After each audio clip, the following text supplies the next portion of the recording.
And now, broadcasting from Titletown, USA, here's Joe Simon. It's a new year. There's new and exciting things going on, but we're carrying over the hottest topic from the financial strategies world of 2025 into 2026, and that's gold and silver, and going even deeper, pre 1933 US coins. So, we're going to look at what this means, the emotional factors, what's happening on our coasts here, left to right in the United States on this topic, and around the world. We bring in, as always, our subject matter president of National Gold Consultants. Here's Mr. Ryan Long. Hi, Yeah. Ryan. Thanks, Joe. Thanks for having me on. Ryan, let's get right to be a hot and heavy, fast podcast today. There are a couple hot topics that I want to review with you, and we're going to address those right away. But let's just lay the quick one out here. What are we seeing with gold versus silver? And now all of a sudden, silver is the hottest thing on the street. Well, I tell you what, Joe, just history isn't identical, but it always rhymes, right? And throughout history, when we start to have bull both gold and silver, gold typically is that catalyst to accelerate and run first. And silver tends to lag behind, but then exaggerate on the final end of it. So no different than what we're seeing now, Joe. We had 2024, we had a very large gold run, and 2025, we're having this very large and exhausting silver run. But this is just starting and just beginning, Joe, and it's very exciting. Ryan, let's talk about the illusion versus the physical reality of what's going on here. Can you just kind of educate us a little bit? Yeah, so there's a vast difference, Joe, between the physical product of gold and silver and a paper share or a certificate of said gold and silver. And the terrible illustration I give is if you're in a vessel that's a boat that's sinking and taking on water, there's the first one is a life preserver that you can put around your neck right now. One is a certificate saying you own said life preserver. I don't know about you, Joe, but I know which one I take in that instance. And that's no different than what we're seeing now. The paper shares that are out there that you can buy in your stock portfolio, it's an illusion. It's a certificate saying you own said metal, but there isn't any metal that's associated with it. So there is a very large difference. It's the haves versus the have-nots, physical versus paper, and that's the crux that we're in right now. Well, that's really the point I think that you make, and we can underline, is there's a difference in being able to hold something that's real and you know what the value is by its and also by its demand, the inventory availability, versus something that's digital, something that's on paper, something that's out there, but you kind of hope and pray it's there, but you really don't hold on to it. I think that's really your point. Exactly. If it's the old proverb, possession being 9/10 of the law, if you don't own it or if you don't hold it, then who really does own it? And that's what's happening all across the world, Joe. This acceleration to grasp your physical, and that is why we're seeing the squeeze up in especially this right now, because there just isn't enough to go around. What's going on with this volatility? It might be a concern, someone looking and saying, well, now is my time to get in. And then all of a sudden, some big moves have occurred, especially with what's going on in the silver marketplace. That feels kind of volatile to me. Is that frightening, trying to hold back and don't do anything? What is your insight?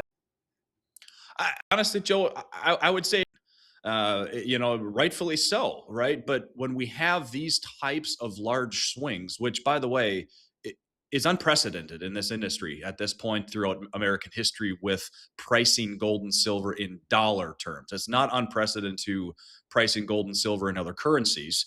But when we have this type of volatility, especially to the upside, I'm telling clients, I'm telling financial experts, it's almost that canary in the coal mine situation. What are we seeing here that is not meeting the eye? It's uncertain. Yeah, there seems to be an industry squeeze going on. And one thing, we had a brief conversation a few days ago on this, and it might seem very academic to you, but we're interested in all types of people that are interested in the collectible value of pre-1933 US coins, which we'll get to in a minute. What influences that obviously is what's going on in the gold and silver, and even beyond that in the mineral, the rare earth, and that you start to hear more talk of over the last several months. And one of the things that's a little confusing, so I read my ticker early this morning. This is we're into January of 2026 as you're watching this, and we see that China is now placing the value of their silver at over $100 an ounce. So can you explain it feels, can you explain that there's apparently multiple exchanges and multiple measurements of the price for this going on out there around the world right now? See it, Joe. There's only one way to explain the difference between our American markets here and what's happening overseas, specifically in Shanghai right now. There are two different prices. There's the American price, the paper price of silver, and then there's the Shanghai price, which is upwards to $15 per ounce higher than the American market. The only rationale to explain that disconnect, Joe, they're after the physical. If you are a seller in this market, and worldwide seller, would you be pressed American market of physical, or would you go to Shanghai and receive upwards to $15 more? China is no longer exporting any silver outside of their shores. Okay, this is extremely significant. It is a mass exodus of some sellers, and everybody's, because they see the shortage that's at hand. It's a race. It's a race to the haves versus the have-nots, and China, something that us American consumers can't see, and that's what's scary. So some of the reports that we've been sharing back and forth, some projections, some prognostications underline that, some speculations underline that about what I'm about to say and throw back to you, Ryan, is silver going to over $300 an ounce. People are saying that. It's tempting to get excited. Can you kind of in on the realities of where we're at today and where that could go for somebody that thinks they're an experienced investor in this category, and someone that's going, well, that might be a door opener for me because it's low, and I'll take that right up to 300. What does that mean to you? Simply, Joe, that just means to me is that silver rising in value, or is that our dollar just buying less and less, right? So put that in the framework of your mind. The reality is, if you look at total world's I guess mining production over the last 5 years, all of the silver that has come out of the ground, and compare it to the total world's consumption, had a 400 billion ounce shortfall for 5 years in a row. Okay, so all of this, Joe, is shaping up to be the perfect storm. Yes, $300 silver this year in 2026. There's analysts out there that are part of the big banks, that Morgan Stanley, Goldman Sachs, are actually forecasting. Reality, it doesn't take much, Joe, in a short squeeze market, because when you have all of the physical essentially being gone, what's it actually worth, right? And that's that's where we are now. As far as we hate to have people creep in with even speculations and the fear of missing out, but this Joe is upon us, of what we've been talking about for a few decades now, that it is finally here, and this is the reality we're at here today in 2026. So we've thrown this term around. I've seen it times now, to be a warning shot, and that is gold is insurance for money and silver is a defense for our money. What's going on with that statement, and why are we hearing it more and more now? Well, when the world, not just, we have to take off our American goggles here and blinders. When the world is perceiving our dollar as, for lack of a better terms, in trouble, right? Our dollar is only worth the promise that the government says it is, and the promise and confidence that the citizens hold the dollars.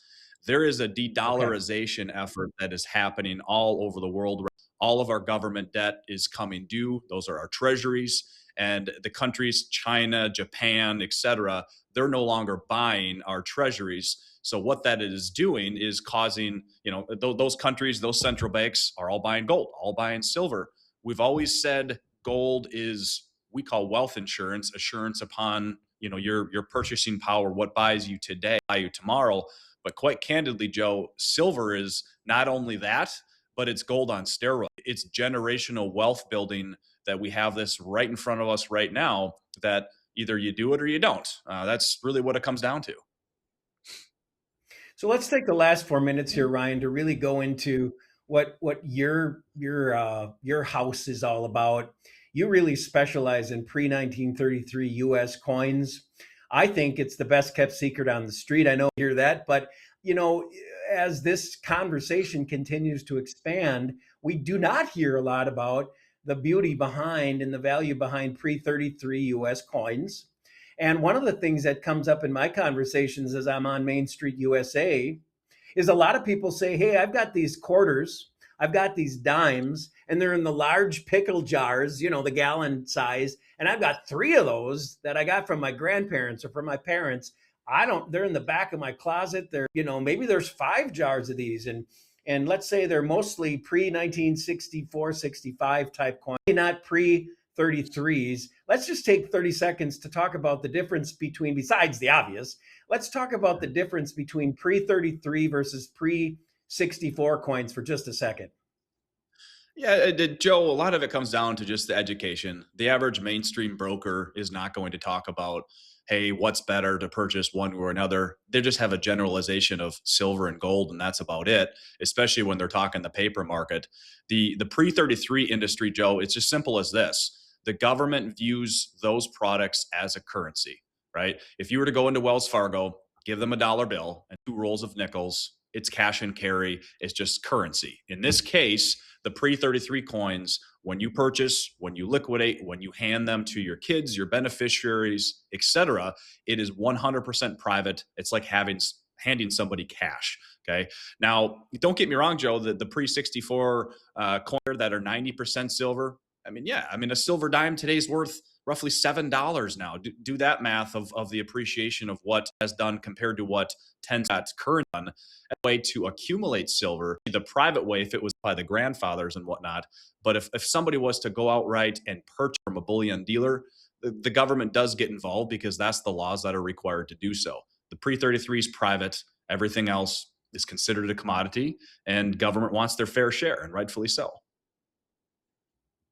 Pre-33 is an interesting story. That, frankly, is what attracted me to having these kind of conversations, and how you and I have eventually met and talked and done some work together for things for clients.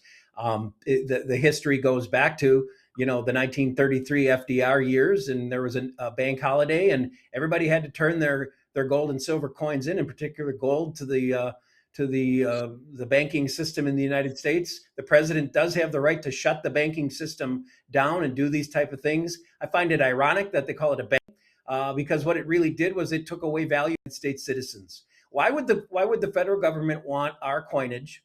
At that point, it was in the 90th percentile of quality. Turn it in and exchange it for something that's lesser. Why would they do that? Again, I sound like a doomsdayer here, and I know it. But these are the realities of what we're seeing in the monetary system today. We still have free choice to decide how we want to park things, where we want to put our money, and what we want to do with it after we're gone, our legacy possibly. Ryan's one of our experts. He is the lead when it comes to complicated or simple situations, and we're dealing with clients and they want to take a portion of their portfolio and get into the collectible interest involved with pre-1933 coins. He's been with National Gold Consultants since he could walk, because his dad started the organization. So he's a second generation guy. He's seen things. If you're interested in knowing more about some of the moves his dad made years ago, we'll share that off mic. He sounds like a fascinating guy that I'd like to meet someday. He was a forerunner before anybody really was, about how sexy this is today. So you always put value in your elders and the wisdom that they hold. And we always can tap into Ryan to give us some of that insight as everybody's excited about what's going on. And did you hear this about that? But really, the other thing that I want to make sure people understand as you're watching this is this isn't for somebody that's got $1,000 and wants to pick up 5 or 6 coins. There are other organizations that are set up to do that. This is somebody who seriously needs to be educated. They're open to that, and they want to walk through and see how this can diversify and assure their assets as far as the diversification element. We're seeing the old 60-40 split in portfolios, which isn't new. Professor Michael Fink from the American College of Financial Services, a former professor of mine that I hold in high regard, is one of the leaders in talking about the new 60-40-2020, 60-40 becoming 60-20-20, bringing in gold. So that's a whole conversation we can have when we look at what you have, what your holdings are, and what your concerns are. So our minimums when we start in on this is starting at $50,000. But really, what's even more important is, we're talking about possibly up to 20% of your portfolio being diversified into this. And for some of you, that is a large number that you need to be educated on the why behind this. And it takes time, which we're willing to do. Walk you through. If needed, we can get Ryan in on this conversation. He's got oodles of stories to share about process, people with a lot more money than you and I, some very interesting situations and movement that Ryan's personally been involved with. So that's all the stuff that we hold here. Ryan, I'm going to give you 30 seconds to kind of give us your wrap up, and then I'll give us our final thoughts for today. So the walk away from your perspective on Pre33 coins today as it stands. Yeah, I mean, Joe, again, exciting times to be around. And the last thing we want somebody to miss that proverbial boat, or, hey, I'm waiting for a pullback, et cetera. All that you're seeing happen in any sort of pullbacks is it's all paper trade. Nothing in the physical market is being dumped off when those types of events are occurring. The Pre33 pre-market, Joe, is even more unique, right? If they're not making enough silver in the world, try not making coins that are older than 100 years now, right? Elephant in the room. There's only so much that's out there to go around. And in the phases that we're in now of people that are not looking to time the market, buy it and then sell it the next day, that's not what we're after. It is people are hoarding this metal, and rightfully so, to protect oneself, protect one's family, especially in this dollar current. It's no secret that everything costs more is because your dollar continues to buy less. That's the whole idea behind it, Joe. But no, it's exciting to be around, but time is of an essence right now. Well, there he is. That's Ryan Long, National Gold Consultants. Thanks for joining us today, Ryan. Let's go to my thoughts for today. This is going to be a quick one. You heard it all. It's been all spelled out in front of you here today. Time to diversify. And really, this comes down to the old formula of smart money versus beneficial money. Smart money is what you've been doing with your money all the way up until now, working hard, taking advantage of the tools available on a pre and post-tax basis. You've done a great job. You were as smart as possible. You surrounded yourself with people to help you get to where you're at today. But what I want to suggest in my final thought here today is what the definition of beneficial money is. It's taking those, doing more than one thing with them. It's being smart. It's understanding the value of risk and reward is today in the waters that we're swimming in. So that's it for today. As I always like to say, have a prosperous day. You've been listening to the Joe Simon Podcast. Big ideas with powerful stories and real-time solutions. Business succession planning, executive benefits, employee benefits, tax beneficial savings, and more. Remember, information discussed here today is dated and not specific to your situation. Always seek personal counsel from qualified advisors. Joe Simon is a licensed insurance agent in the state of Wisconsin. Licensed to advise on accident and health, life insurance, disability insurance, and annuities, as well as qualified long-term care insurance.